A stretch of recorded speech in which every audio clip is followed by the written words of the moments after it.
स्वागत आपका एक महत्वपूर्ण वीडियो में। 8वें वेतन आयोग के गठन की घोषणा सरकार के द्वारा कर दी गई है और फिटमेंट फैक्टर क्या यहाँ पे दिया जाएगा सरकार के द्वारा, कितनी सैलरी यहाँ पर बढ़ोतरी हो सकती है, पेंशनर्स के लिए क्या क्या फ़ायदे होंगे, कितने यहाँ पे अलाउंसेस बढ़ सकते हैं, तो पूरी जानकारी इस वीडियो के माध्यम से दी जाएगी। चैनल को सब्सक्राइब नहीं किया कर सकते हैं। केंद्रीय कर्मचारियों और पेंशन भोगियों के लिए सरकार ने 8वें वेतन आयोग के गठन की मंजूरी दे दी है और इसकी सिफारिशें 1 जनवरी 2026 से लागू होंगी। 8वें वेतन आयोग की घोषणा सरकार के द्वारा कर दी गई है। केंद्रीय मंत्रिमंडल ने 16 जनवरी 2025 को 8वें वेतन आयोग की आधिकारिक घोषणा की है। अब इसकी गठन के लिए प्रक्रिया शुरू होगी। केंद्रीय यूनियन को बुलाया जाएगा और उससे संबंधित विचार विमर्श किया जाएगा। अभी यहाँ पर जो घोषणा तिथि है 16 जनवरी 2024 को की गई है और लागू होने की तिथि 1 जनवरी 2026 को रखी गई। अब यहाँ पर जो सबसे महत्वपूर्ण बातें हैं कि फिटमेंट फैक्टर क्या इफ़ेक्ट डालता है और क्या यहाँ पर सरकार के द्वारा दिया जाएगा। जहाँ पहले आपको और हम सब जानते हैं कि 7वें वेतन आयोग में जो फिटमेंट फैक्टर था 2.57 था। 8वें वेतन आयोग में संभावित जो फिटमेंट फैक्टर है 1.92 से लेकर 2.28 हो सकता है। फिटमेंट फैक्टर के अनुसार सैलरी में 24% से लेकर 35% तक की बढ़ोतरी हो सकती है। 8वें वेतन आयोग के अनुसार सैलरी में महत्वपूर्ण बदलाव देखने को मिलेंगे। अगर जनवरी 2026 तक महंगाई भत्ता 66 तक बढ़ा तो फिटमेंट फैक्टर 2.28 से सैलरी और पेंशन में अच्छा इजाफा होगा। सैलरी संरचना किस तरह से यहाँ पे रहेगी। 7वें वेतन आयोग में न्यूनतम वेतन जहाँ 18,000 था, 8वें वेतन आयोग में इसे बढ़ा करके 41,041 यहाँ पर किया जा सकता है।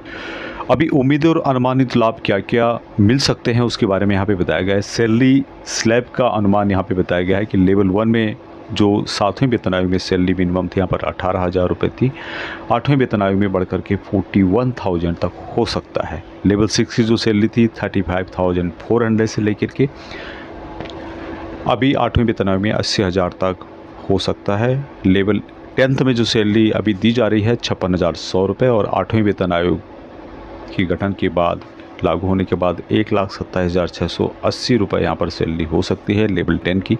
लेवल 14 के अंतर्गत 1,44,200 रुपये सैलरी यहाँ पर है, तो 8वें वेतन आयोग के अंतर्गत 3,28,780 रुपये हो सकता है। उसी तरह लेवल 18 की जो सैलरी है यहाँ पर 2.5 लाख से बढ़कर के 5,70,000 रुपये पर मंथ के हिसाब से अनुमानित हो सकता है। अभी फिटमेंट फैक्टर की बात की जाए तो 2.57 जो फिटमेंट फैक्टर था ये दिया जा रहा था 7वें वेतन आयोग में और सैलरी मिनिमम थी 18,000 रुपये। उसी तरह से यदि अभी बात करूँ तो 2.28 के करीब फिटमेंट फैक्टर की बात यहाँ पर की जा रही है और सैलरी होगी बढ़कर के 41,000 मिनिमम।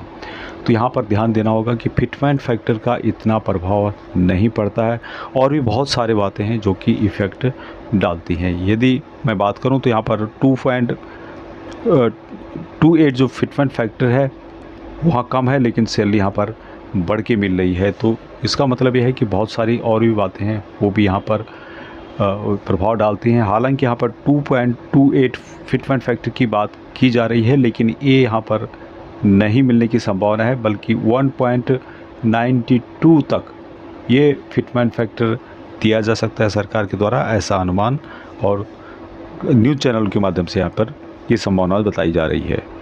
अभी यहाँ पर जो बताई जा रहा है कि महंगाई भत्ता में जो बढ़ोतरी होगी 66% तक पहुँच सकता है जुलाई 2025 में और अन्य जो लाभ होंगे क्या क्या होंगे। बेहतर ट्रांसपोर्ट अलाउंस यहाँ पर हो सकता है, हाउस रेंट अलाउंस आचार्य में वृद्धि होगी, मेडिकल सुविधाओं में यहाँ पर सुधार होगा। अभी पेंशनर्स को भी इसका फ़ायदा मिलता है, हम सब जानते हैं, और उनको भी फ़ायदा होगा। और यहाँ पर जो मिनिमम पेंशन की बात की जा रही है, जो मिनिमम पेंशन पहले 9,000 रुपये दी जा रही थी वहाँ बढ़ करके अभी 17,280 रुपये तक पहुँच सकती है, ऐसा अनुमान लगाया जा रहा है। तो कर्मचारियों और पेंशनर्स को बड़ा फ़ायदा यहाँ पर होने वाला है। 8वां वेतन आयोग लागू होने से सरकारी कर्मचारियों और पेंशनर्स की आर्थिक स्थिति और बेहतर होगी। इसका असर कर्मचारियों की सैलरी और रिटायरमेंट के बाद मिलने वाले फ़ायदों पर साफ तौर पर दिखेगा। तो ये था अपडेट, अभी तक इतना ही। जय हिंद।